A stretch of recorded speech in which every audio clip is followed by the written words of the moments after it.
Back to the channel মানে camera বৃষ্টি লেখা। আজকে তোমাদের সঙ্গে শেয়ার করছি প্রন রাইস। যাই হোক, কড়াই সাদা তেল দিয়ে দিয়েছি, তেলটা একটু গরম হয়ে যাক।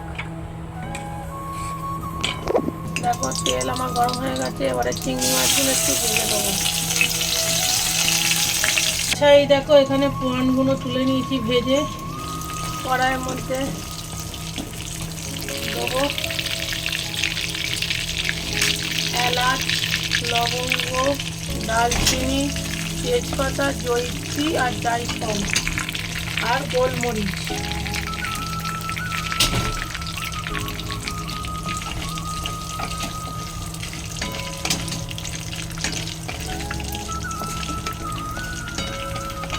এবারে গাজরগুলো দিয়ে দেবো।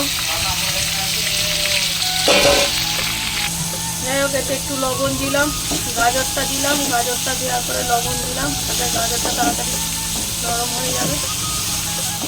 গাজরটা ভাজা হয়ে যাক হালকা করে।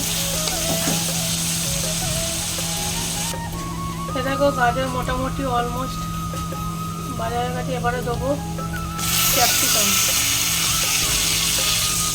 ক্যাপসিকাম দিয়ে আগে হালকা ভাজা ভাজা করে নিই।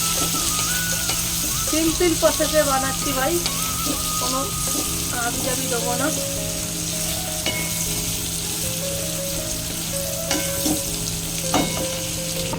যাই হোক, এই দেখো কী বলে এটাকে, ক্যারেট আর ক্যাপসিকাম ভাজা হয়ে গেছে। আর এর মধ্যে কাঁচা লঙ্কা কুচিয়ে দিয়েছি আর দিয়ে দিলাম ভেজে রাখা এইগুলো। এরকম চিংড়ি মাছ আর ধনে পাতা, কাঁচা লঙ্কা দেওয়া হয়ে গেছে। এবার ভাতগুলো দেবো। দেখো এর মধ্যে দিলাম লবণ, একটু সামান্য চিনি আর মরিচ গুঁড়ো। মরিচ গুঁড়োটা একটু কম হয়ে গেছে, ঠিক আছে, গোটা আছে তো গরম। চলো এবারে এটা মিক্স করবো, আর কিছুই কাজ নেই, মিক্স করবো। সো গাইস দেখো ব্যাপারটা ঠিক এরকম এসেছে। ক্যারট প্রন রাইস, এর মধ্যে আমি ঘি দিইনি।